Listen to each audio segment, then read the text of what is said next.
This is the Himalaya, which literally means abode of snow. It's the last frontier, the king of all mountains. Here, species have thrived and gone extinct, civilizations came and then destroyed. But the mountains, they have seen it all. Lights out, it's a cold Sunday morning. My name is Rohan, and the mountains, my home. I believe that before one takes a step outside into the paths unknown, one must truly understand where he belongs. I feel like it's open. This is my winter, a winter where I explore and film my own backyard through travel, adventure, music, practically anything that can slow time down for me. You can call this my quest for redemption, my path to inspiration, a test of spirituality, a way to become a young fool again. Because this is my way back home. Lights out, it's a cold Sunday morning. I think it's snowing now. No more cellular phones.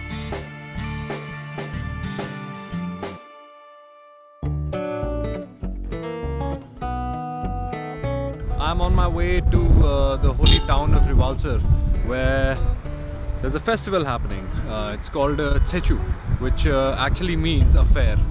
The festival of Chham is basically a commemoration of the birth of Padmasambhava, who was a big saint during the 8th century.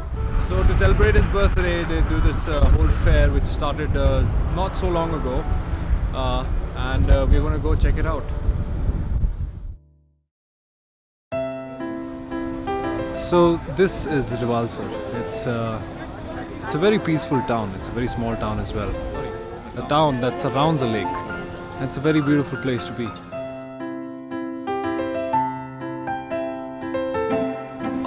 Hundreds and hundreds of pilgrims from all around Himachal, say Kinnaur, Spiti, Lahore, people from Ladakh, people come from Bhutan, Nepal, pretty much all the Buddhist nations. A lot of people come down here today to celebrate Guru Rinpoche, which is Padmasambhava.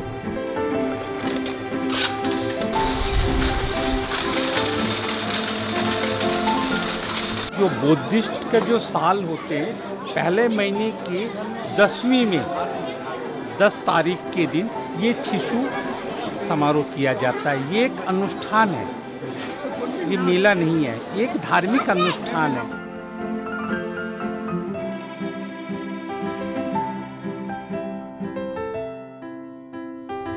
It's amazing to see so many different faces because everybody is in their traditional attire, so it's I feel a little underdressed, but I'm really enjoying it over here. It's very peaceful. It's exceptionally peaceful.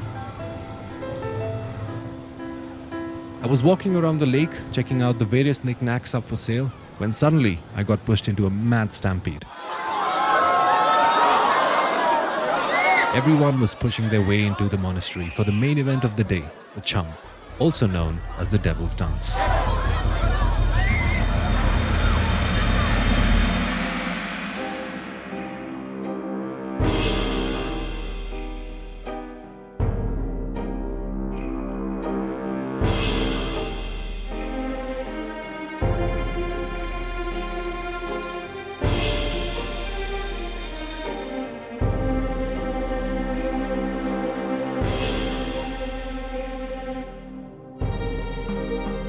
Once upon a time, there was a tantric magician named Padmasambhava. He traveled far and wide, spreading the teachings of Dharma.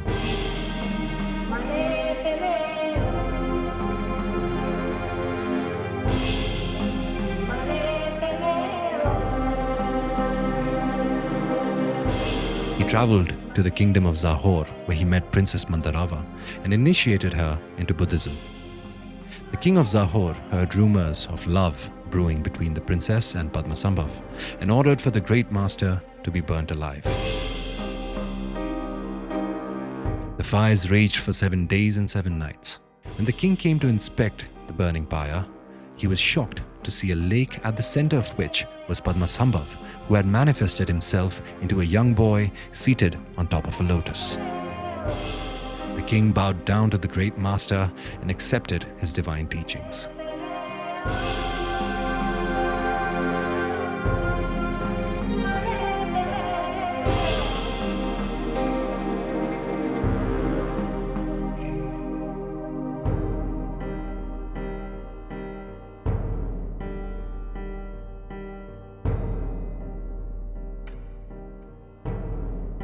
It is believed that those who visit this holy lake and pay reverence to Padmasambhava, their lives will become meaningful by gaining wisdom and eventually the state of enlightenment.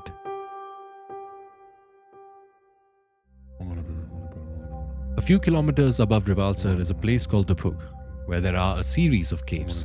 This is a bit too narrow for me. This is my shoe size. And that's... Alright, anyways. Oh. There is no space left. I'm stuck. It was in these caves that Padmasambhava meditated for almost 12 years. It feels kind of claustrophobic inside. The air is very dense, but at the same time, there is a sense of calmness surrounding me.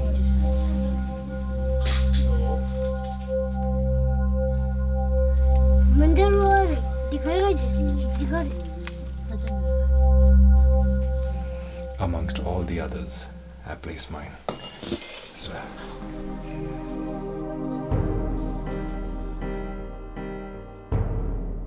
A pilgrim's journey is not complete without paying a visit to the caves, lighting a butter lamp, and finally tying a prayer flag, sending a message out to the gods.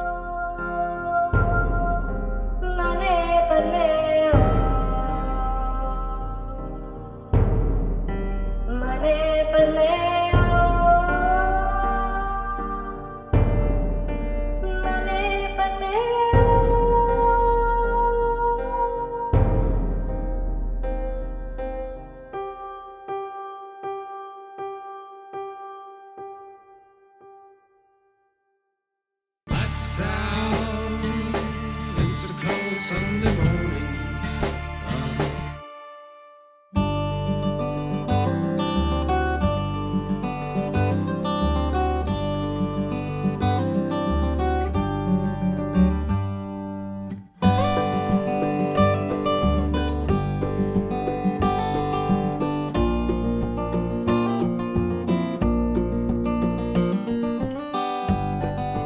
I'm leaving the snowy mountains behind and heading for the foothills, where spring is just about setting in.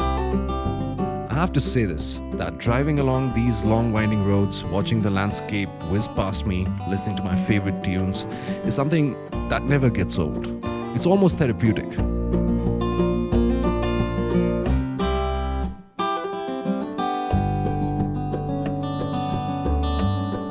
This is the lush green valley of Kangra.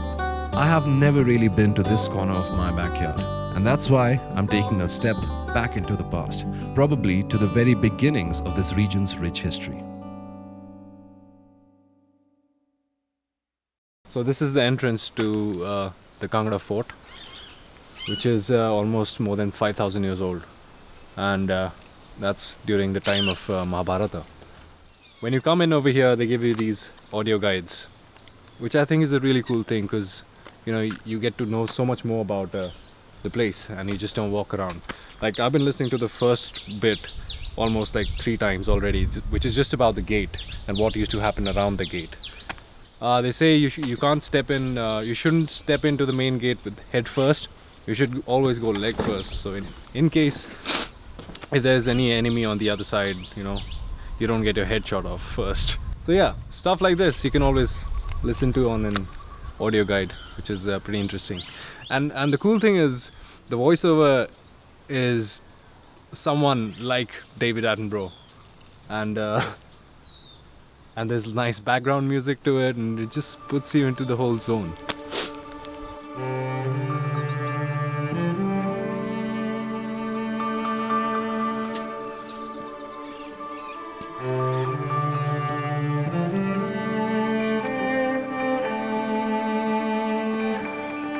Walking through this fortress, this ancient architectural marvel that is still standing tall today, I can't help but wonder what it would have been like once upon a time.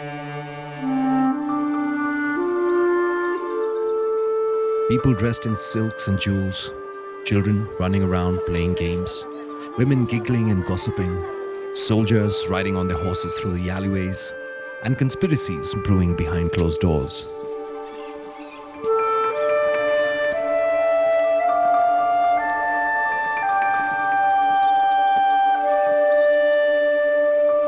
These stone walls have witnessed everything. They whisper tales of a forgotten time. Stories of love and war, of joy and grief, of honor and treachery, of abundance and greed.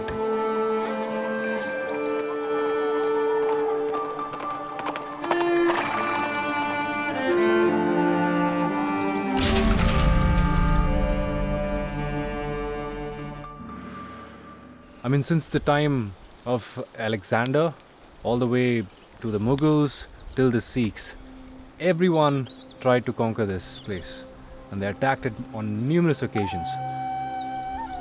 But at the end of the day, the fort always came back to the Katoch dynasty, which were the rulers of Kangra at one point, and the fort belonged to them. And it is a highly impregnable fort, and it was also highly coveted during those days. It's pretty interesting to know these facts when you're walking around the fort. You know, it just puts you into a completely different place.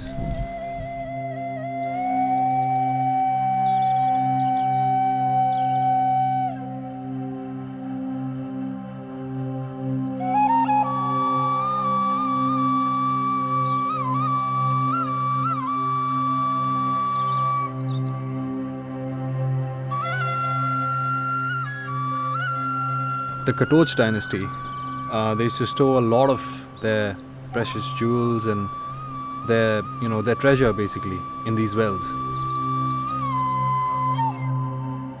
This fort was actually a really, really grand fort at one point, and the area behind me, it actually had 7 stories. But in 1905 there was a huge earthquake which pretty much destroyed everything, and what's left is what we can see right now.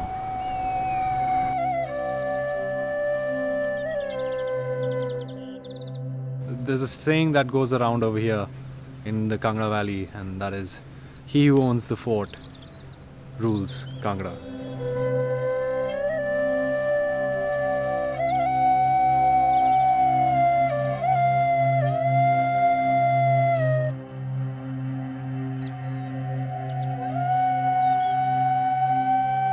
Standing here on top of this fort, I can see everything. The mighty Dolladhar range, standing like a formidable guardian, and nestled in its lap, the vast plains of the kingdom of Kangra. Who wouldn't have wanted to be the king of this paradise?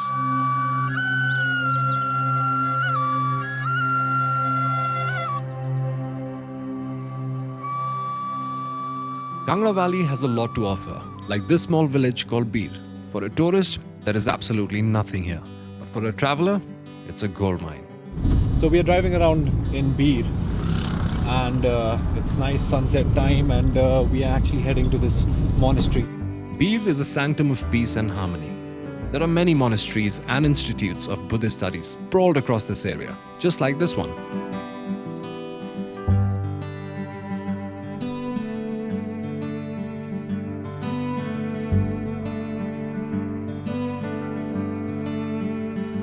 Personally, I love visiting monasteries. They are mostly similar in structure, but each one has its own charm. At the same time, I get to connect with the guy on the other side.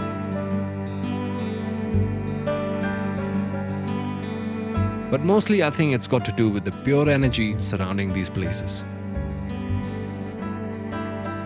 I've come to Bir for a reason, to do something which has always been on my bucket list. But I'm going to have to wait a bit longer for that. Lights out, it's a cold Sunday morning.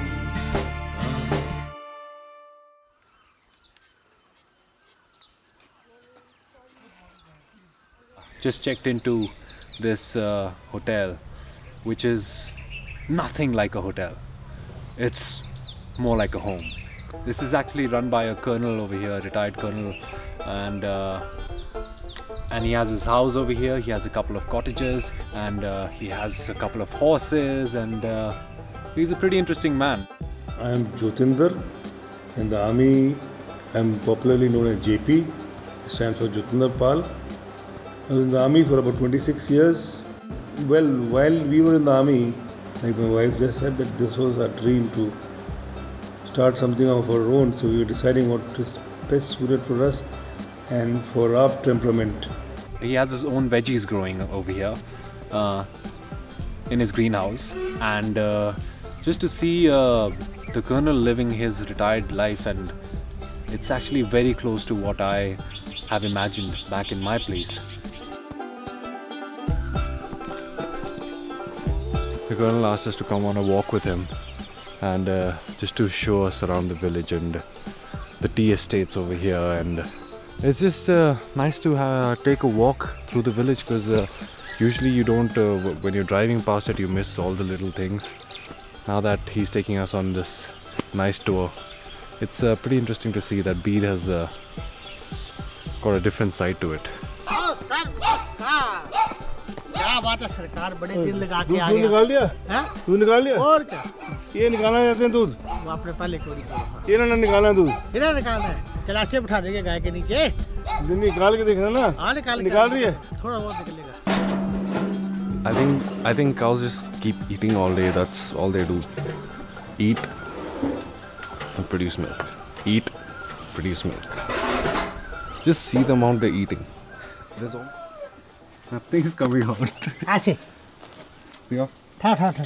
ये है ना? हाँ. ये आपकी उंगली ऐसे। अच्छा सिर्फ ऐसे.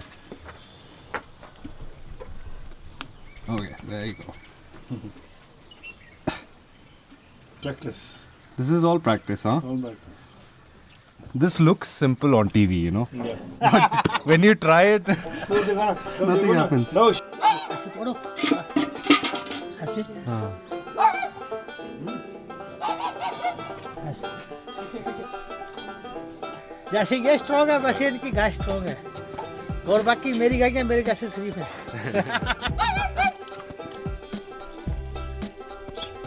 This stone is called Wazir Chakka. In Guru days, the village panchayat used to come and sit here and address all the villages from here. My grandfather was given the title of Zeldar, which means he had about 400 villages under him. Whatever he said and whatever he decided was the last word. In all the villages, you can imagine about 400 villages, people from different villages coming in, him addressing. And those days, there were no roads, there were no cobbled paths, just fields.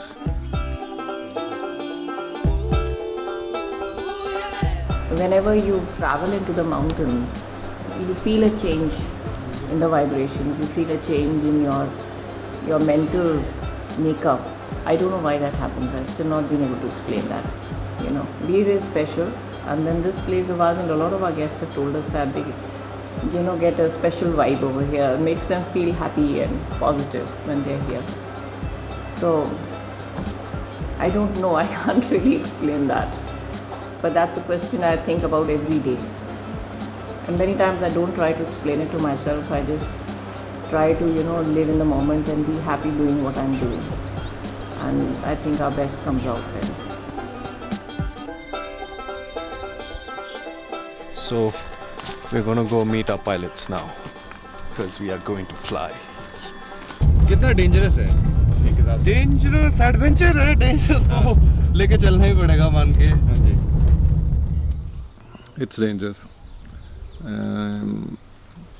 Don't let anybody else tell you otherwise, because it is dangerous.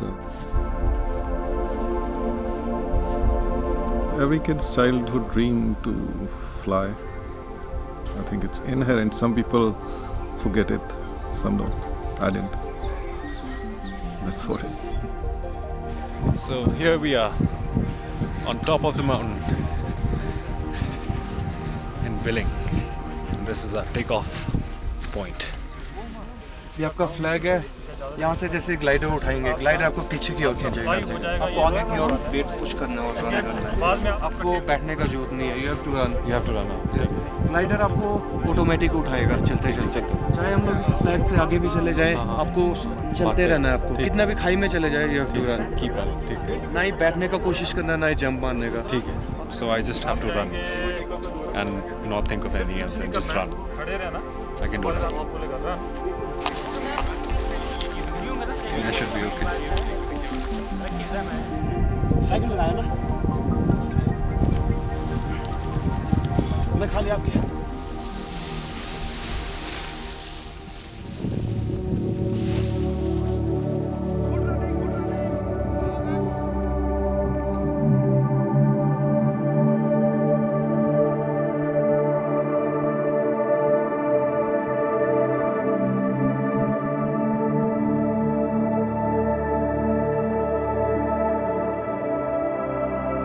You're completely playing this game with the air, like, and searching for these points which will lift you high up enough and keep you airborne for longer.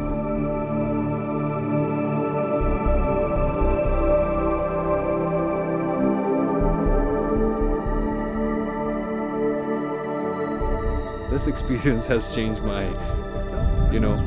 outlook towards the sport, because I used to think it's quite dangerous, which it is, but at the same time it's a lot of fun, and which sport isn't dangerous?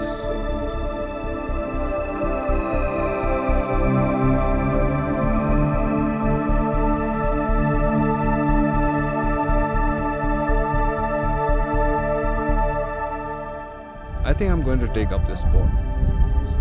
I think next time I come back to Beer, I am definitely taking this up, for sure.